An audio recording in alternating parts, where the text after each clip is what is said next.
So, so you will probably have just heard that from Zoom, but the meeting is being recorded. So if you have to jump off at any moment, feel free, and we will send everyone that has registered a copy of the presentation. So I'll start off by introducing myself. My name is David McGoldrick, and I am the Federal Grassroots Manager for You're the Cure, and welcome everyone to our virtual training on child nutrition. Thank you all for joining us tonight and for all that you do to help us build a world of longer, healthier lives. You're the Cure would not be nearly as impactful without your help, so truly we all appreciate everything you do. Now for a bit of housekeeping, it seems as if everyone has already done it, but if you would please mute your lines to prevent feedback and turn off your cameras.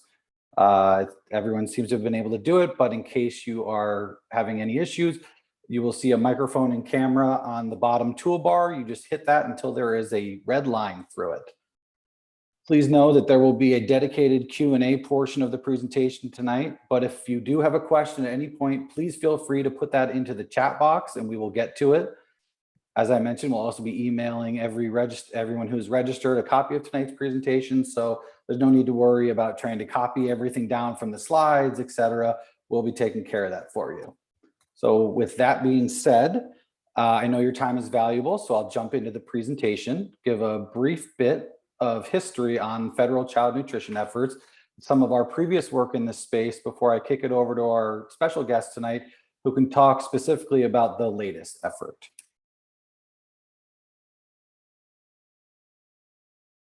So jumping into a bit of history, as you can see from the timeline on this slide, the idea of the federal government playing a role in what our children are served at schools is not new and has for much of its history been a bipartisan push. While this slide is by no means a comprehensive timeline, it is a brief history of where we started back in the 40s until 2010.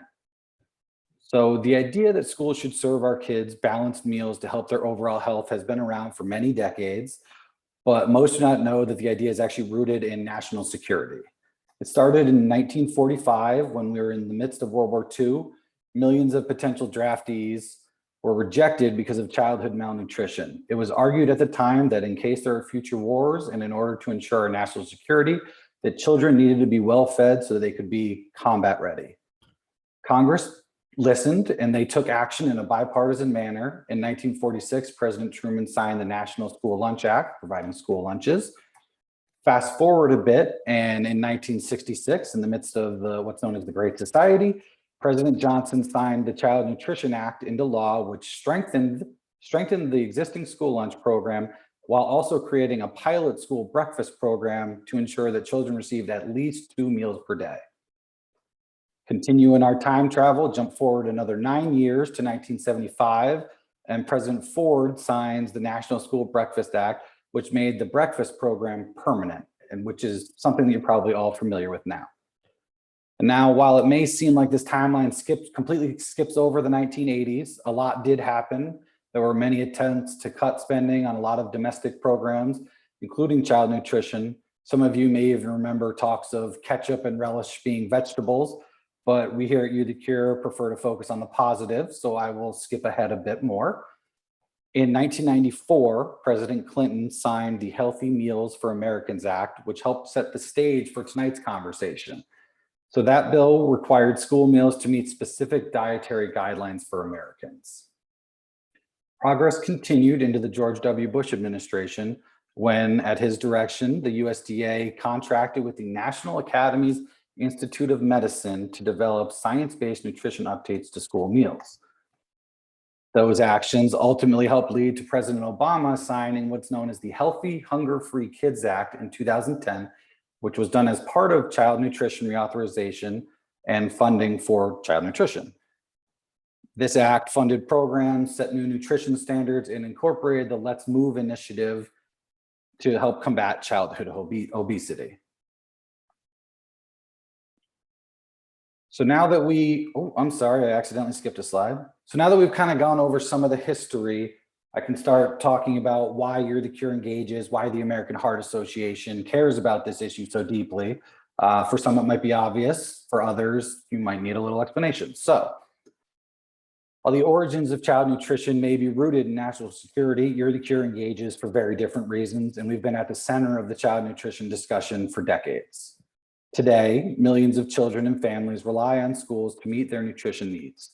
For some, this is actually their only source of fruits and vegetables in a day. But kids today, unfortunately, are eating too many empty calories. They're often loaded with unhealthy levels of sodium, sugar, and fats. Kids are also not getting enough whole grains, fruits, and vegetables.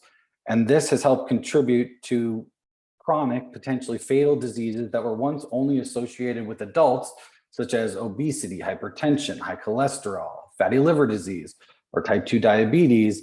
Cases are rising in children. So establishing a healthy diet at an early age, data shows that that can actually help lead to a lifetime of good decisions, which can combat this unfortunate trend. Nutritious foods can actually even be linked to better grades in children. And that one actually always sticks out to me. It's a great talking point, and really, it's true. It's really a very cool development. So we believe at You're the Cure and the American Heart Association, and I'm sure you would agree, that our kids deserve the best and they deserve the chance to be given, they deserve the chance to reach their full potential. So you might be asking, how has the AHA engaged in recent years? And we can go over that. So the Heart Association and You're the Cure has been a leader and was a leader in implementing the Healthy Hunger Free Kids Act with the USDA. And in 2015, 2016, the efforts to reauthorize that legislation in Congress. Some of you may actually have been there with us, but child nutrition was at the center of our You're the Cure on the Hill Lobby Day event in 2015, when we actually had over 350 advocates of all ages from across the country flood the Capitol in support of science-based school meal nutrition standards. In addition, You're the Cure advocates sent more than 5,000 messages to Congress in support of that campaign. Some of you may also remember from the image below, the Step Up to the Plate for School Meals campaign. This was a highly successful campaign that used compelling language and images coupled with the incredibly vocal and powerful You're the Cure advocates to help shift the narrative and protect science-based nutrition standards.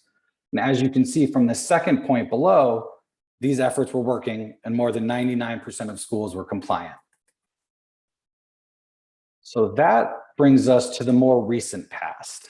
While it's obvious that a lot has happened since the 1940s, and I've painted a pretty rosy picture, it hasn't all been good, and we need your help once again.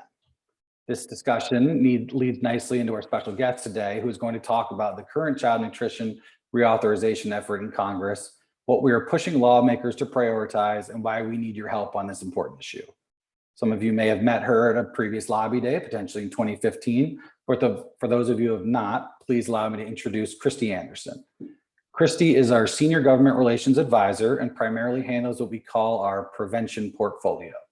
This includes things like school meals, active transportation programs, obesity prevention, and much more. That is certainly not a full job description for Christy. Christy joined the Heart Association about 10 years ago, and after starting her career working on Capitol Hill for former Senator Tom Harkin. She's a true expert on this issue and a champion for child nutrition. So with that, Christy, please take it away. Thank you, Dave. And thank you for that wonderful introduction. I don't know where to start after all those glowing words. Again, thank you all for having me. I'm so thrilled to be here, and I'm so happy that there is so much interest in this issue, which is near and dear to my heart. Before we go into kind of what's next, I'm going to start from where Dave left off in 2010 to really set the stage of why we got to where we are and why we need your help. So let's take a little trip down memory lane. Usually when I give this presentation in person, I ask how many people have heard the term pizza as a vegetable. It became a really fun talking point soundbite in 2012 when the efforts to roll back nutrition standards started. And I will say I helped come up with that phrase. So that's like the pinnacle of my career right there is Jon Stewart repeating a phrase that I helped invent. Um, but, the attacks on Healthy Hunger Free Kids Act after it passed in 2010 really began immediately. In the fiscal year 2012 spending bill, appropriations bill, I use those two words synonymously, it really started off the food fight by bringing us both pizza as a vegetable and unlimited French fries. Congress put what's called a rider in the bill, which gives directive to the agency, in this case USDA, to do things differently than USDA had been doing. And then since then, there's always been a nutrition battle in appropriations every single year and a negative rider every single year. Oh, not yet, Dave. Not yet. Thank you. Okay. The one exception being 2018, and I'll get into why a little bit. So the opposition crafted this attack based on 5 myths. One, the new food standards are too difficult and too burdensome to implement. Schools were losing money over the programs. Kids dislike healthy food. Fewer kids are participating in the program. Kids want the quote unquote old food. And we have tons and tons of data, particularly since it's been 10 years, that shows that these are just fundamentally not true. This program has always been popular and universally supported, and then was suddenly under fire from a better funded special interests. Next slide, please.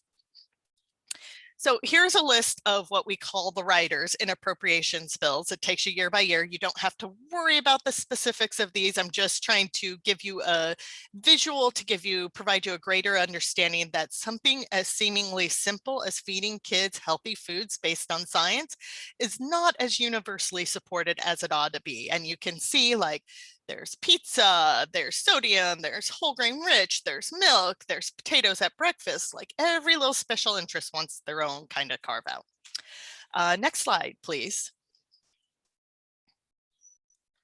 So in addition to the attempts to roll back nutrition standards in Congress, the previous administration also tried to roll back nutrition standards. In 2018, USDA, we called promulgated a rule, which means they proposed a rule that rolled back the standards for sodium, whole grain rich, and milk.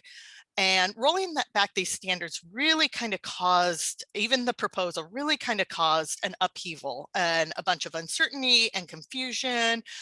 We have data that shows it really stymied industry innovation and reformulation, particularly for sodium.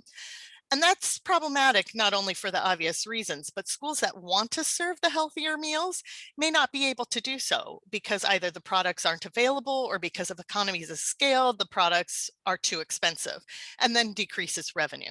This is also an equity issue. These rollbacks most affect children in under-resourced communities who don't have those extra resources to buy the healthier food. Following these rollbacks, there were 2 concurrent lawsuits. I'm not going to go into the details. All you need to know is that the lawsuit in Maryland, there was one in Maryland, there was one in New York. The one in New York is still pending. But in April of last year, federal court in Maryland ruled that the 2018 rule was in violation of the Administrative Procedures Act. And so USDA needed to redo it. And so last year they did redo it, but thankfully, USDA did not finalize that rule during the last administration, and now it's moot. Next slide, please.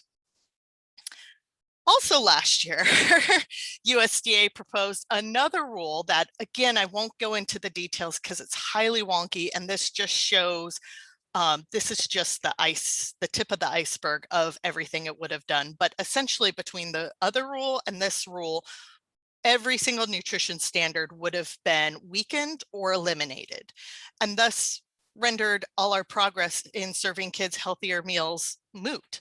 The good news is, like the other rule, this rule was not finalized in the administration, and thus it is no longer valid. It's no longer, this current administration is not going to move forward with either of those rules, and I'll get into that a little bit more in a later slide. The one thing I wanted to point out is this is a photo of Charles Rice Elementary School in Dallas, Texas, where we're headquartered. And we had Nancy Brown, our CEO, do a site visit and eat lunch with kids just to see what the meals were all about. And this kid was hilarious because he just could not get over the fact that that melon was as big as his head. But Charles Rice is 90, at the time was 98.5 free or reduced priced eligible, which means most of their kids received free school meals. And so when I hear it can't be done, and I visit schools like Charles Rice, where they're doing it, they're knocking it out of the ballpark. They're giving fresh fruits and vegetables, gorgeous multicolors every day, and the kids are eating it. And they have a farm to school program, and they've got a school garden program that they tie in with their science and their math curriculum. I just say, well, yeah, it can, and it can be done with minimal amount of resources if the person is creative enough. That said, we should give schools more resources. Next slide, please.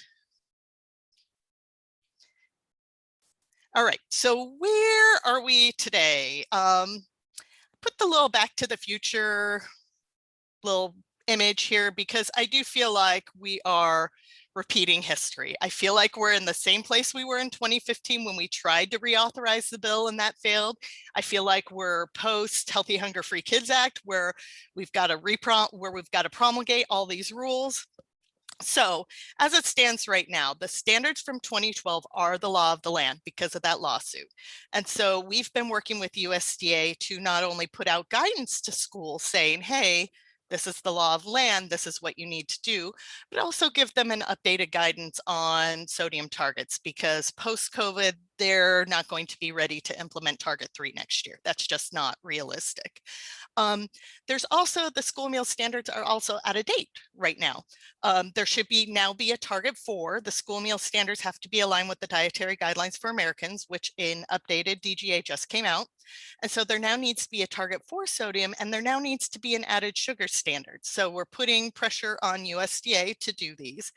And I bring this up because hopefully we'll have an opportunity for You're the Cure to weigh into USDA, but this is also going to affect how child nutrition reauthorization plays out this year.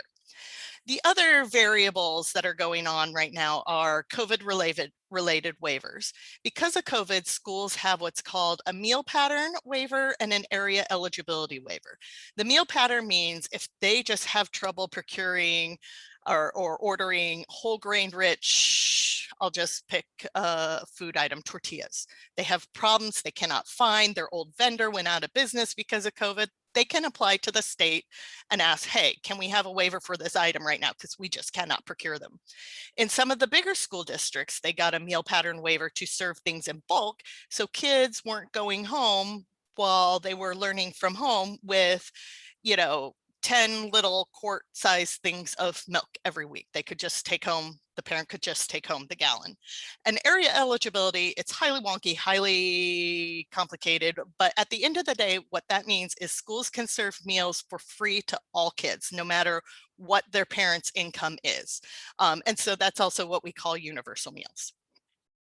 Now, Congress, I mentioned that we failed to pass a bill in 2015, 2016. So it's been more than a decade since we've been able to reauthorize a bill. It's time.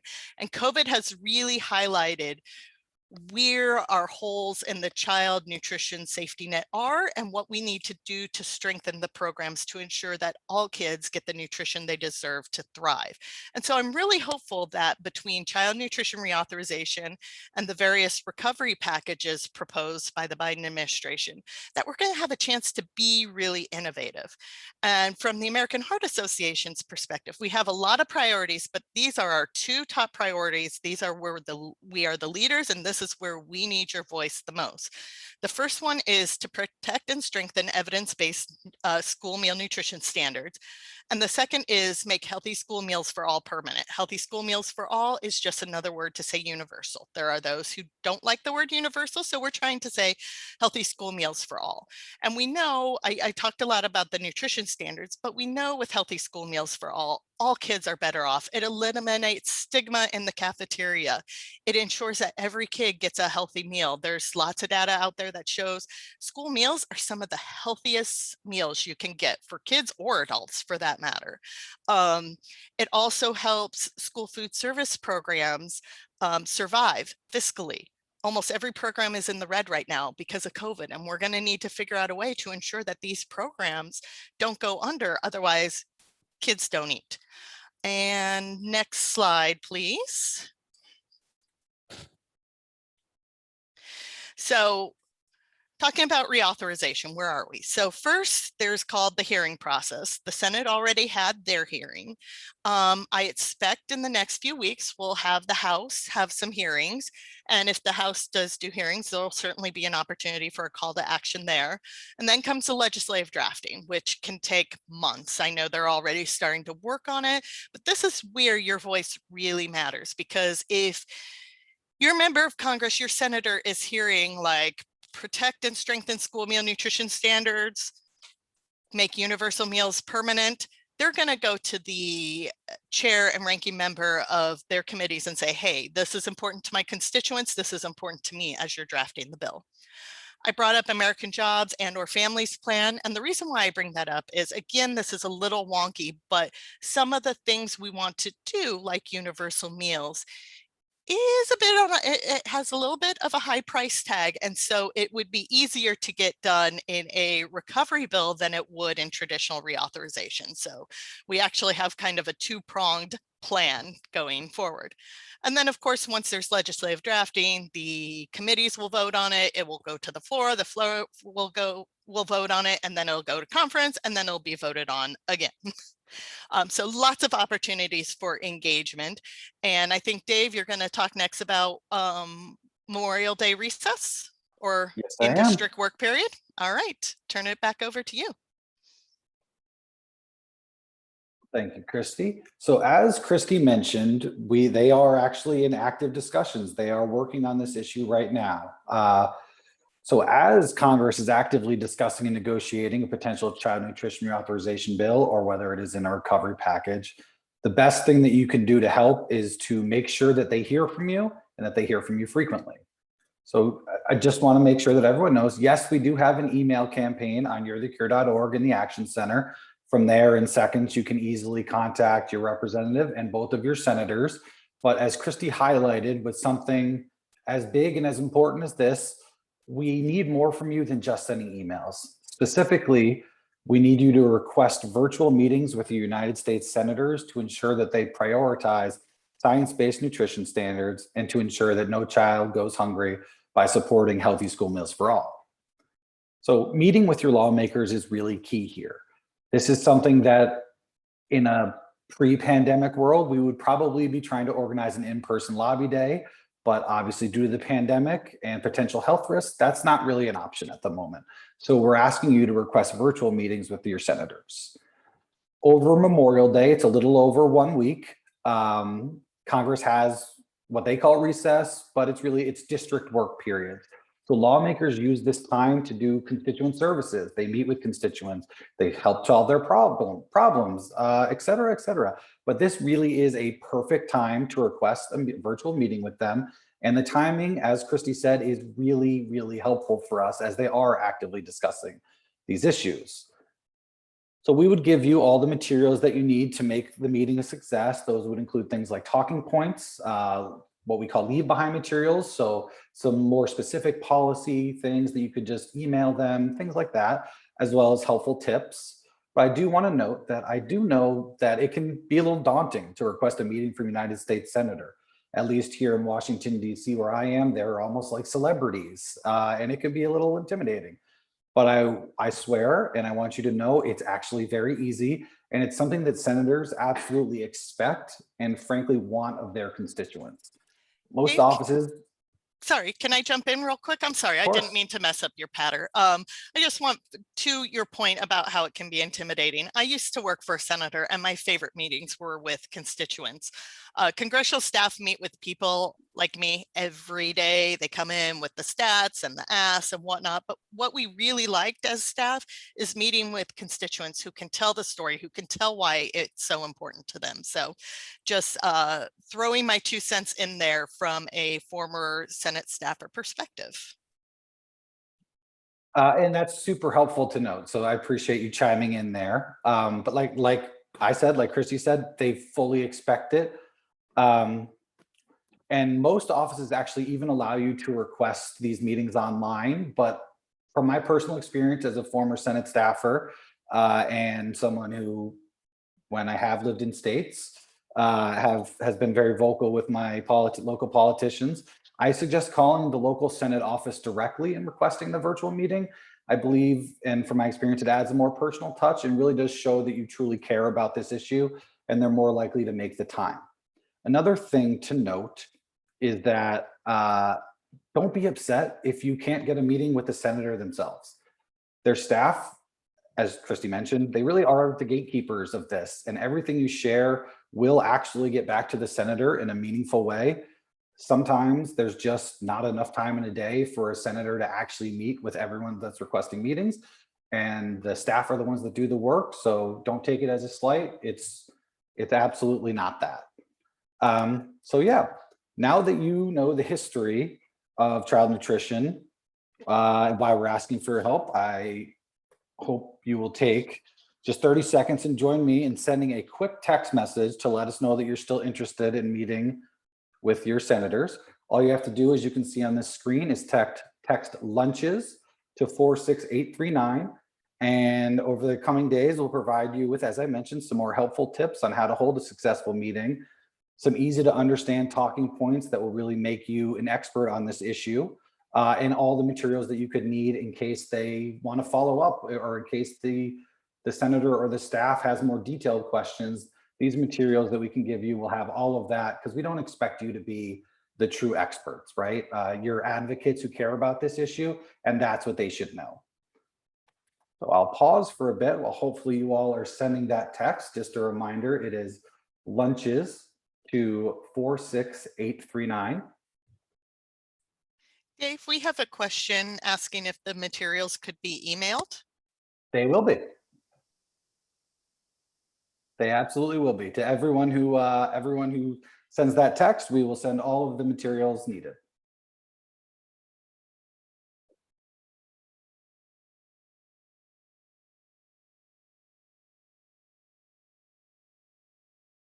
Okay, well, now that we've done that, we can get to some of the questions. I know we kind of started that. Christy, if anyone has any questions for Christy, like I said, they can put them in the chat box, or we've got some time. If you have something that you want to come off mute for, please feel free to ask.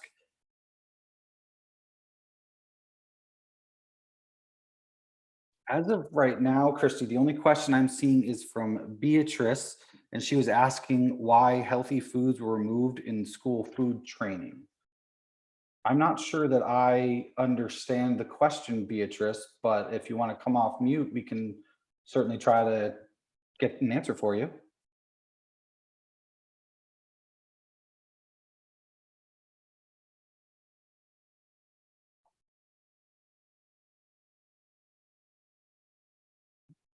Okay. Well, if we've done such an excellent job that you actually don't have any questions, Actually, I I just do.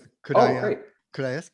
Yeah, I wanted to ask a bit about what the roadblocks are to some of the healthier food choices. One in particular that seems odd to me is the problem in getting lower sodium foods in the schools. I'm curious, sodium lower sodium foods don't necessarily need to be uh, foods that are more expensive. So I'm curious, are the higher sodium foods that are getting into schools that are raising the sodium limits, are they just general junk food that gets thrown into the school meals, or are they sometimes items that could be healthier but served with higher sodium levels because they're the same junk that is sent to regular grocery stores?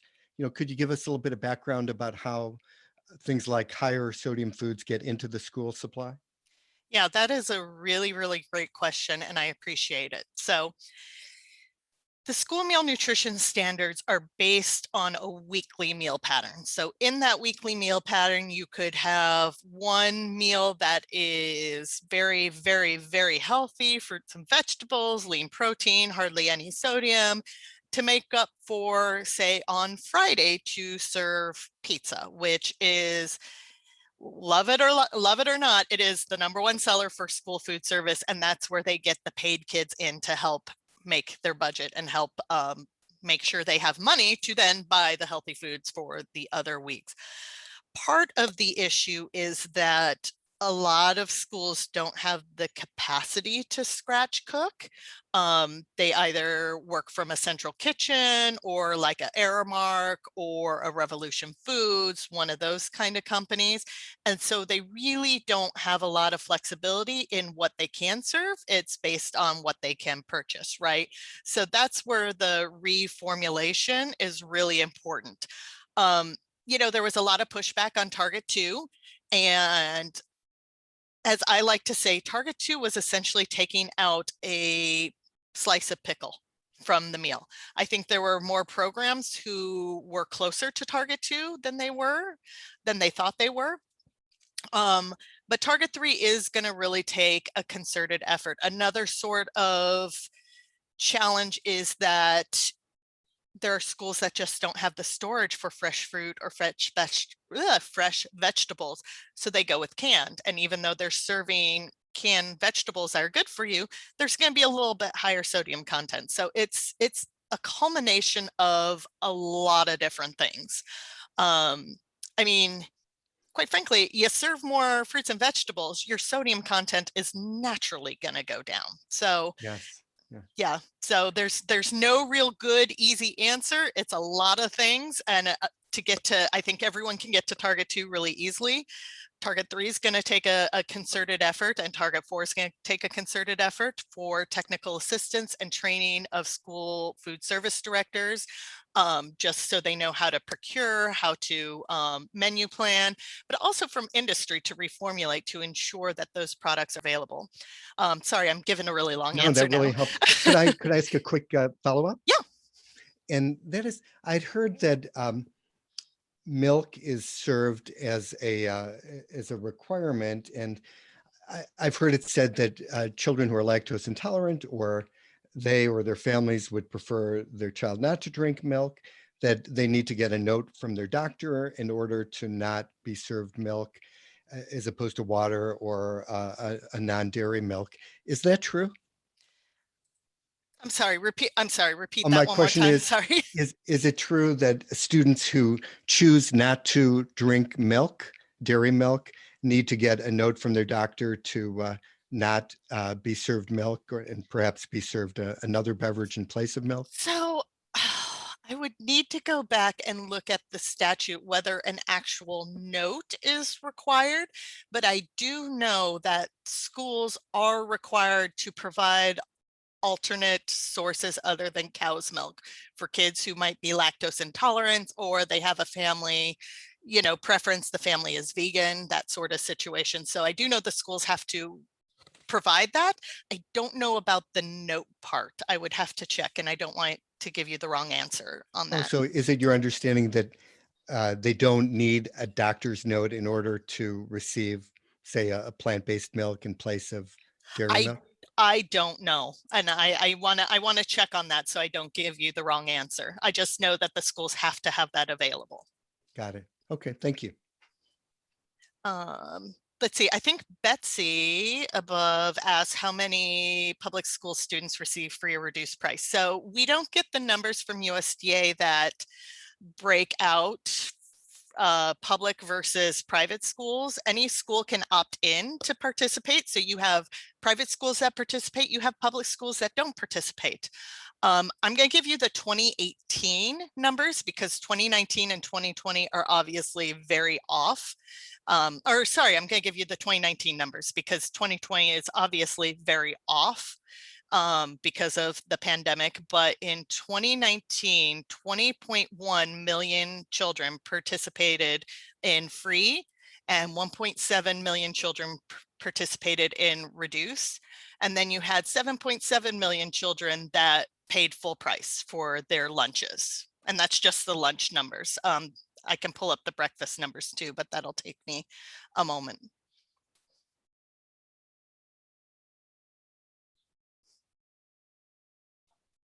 Yeah, Carol pointed out nutrition standards and reauthorization also flows to the Child and Adult Care Food Program, CACFP. Yes, CACFP reauthorization is part of child nutrition reauthorization, and I didn't get into that because CACFP just had their nutrition standards updated a couple years ago, and programs are still implementing it. And quite frankly, the CACFP standards are a little bit stronger than the school meal standards.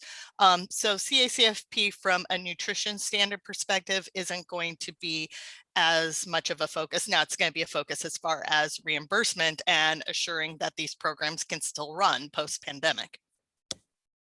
What was the number again for the 2019 reduced price? I'm sorry, was someone speaking and trying to ask a question? I couldn't hear you. Yes. Could you repeat the number in 2019 for the reduced price lunch? I'm sorry, I still can't hear you.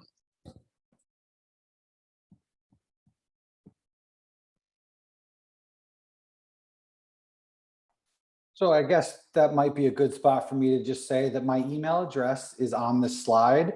And if you do have questions, if you're having any audio or tech issues, feel free to just shoot me an email. It is at the very last thing there, and we will definitely track down the answer for you as best we can. We've got a couple more questions in the chat, Dave. Oh, no, I know. I just wanted to make Okay. sure that he could still ask his question. Oh, gotcha. All right. Are there other resources that advocates can gain to advocate in school districts to change how they feed their students? So again, another great question.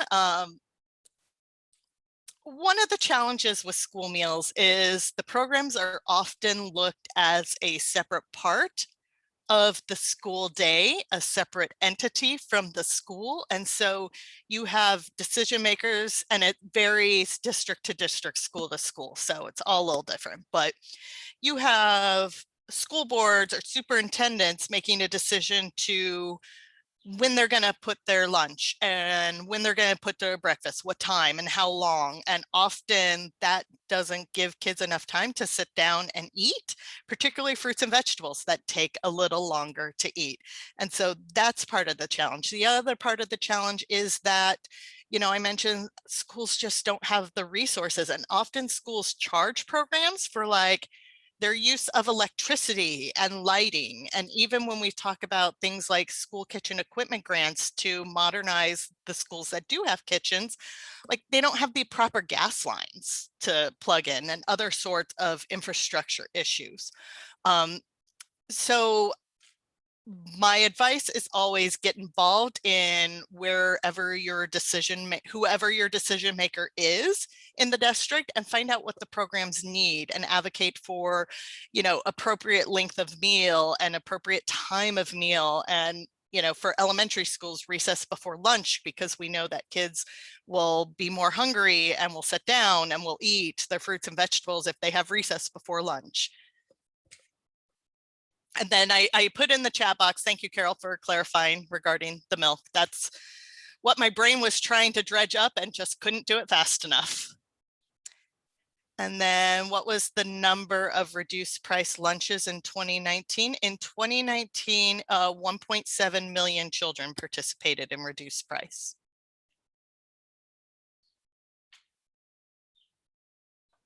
And that was, to answer that question, it is lunches to 46839 is the text.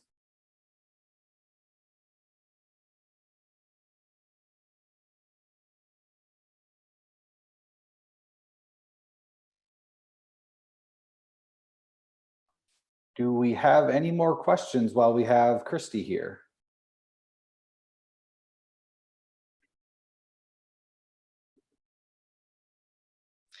If you think of something like I do, you know, you wake up in the middle of the night at 3 a.m. and you're like, gosh darn it, I wish I would have answered that question, feel free to email Dave and I'm happy to follow up with you. We will definitely get the answers for you as best we can. My email is on the slide here. So if there are no further questions, I just want to close by reminding you all that we are going to send a copy of this presentation to every attendee. I also want to say thank you once again to everyone for participating. This is an extremely important issue for millions of children and families across the country, and we will definitely need your help if we're going to get a win. We really can't do this without you. And I know I speak for everyone at the Heart Association and specifically from You're the Cure, that we appreciate you and that we look forward to continuing to work together. So that's all for now. Please be on the lookout for more ways to help. We'll be following up soon, and I hope you all have a great evening. Thank you so much. Really appreciate it. Thank you all.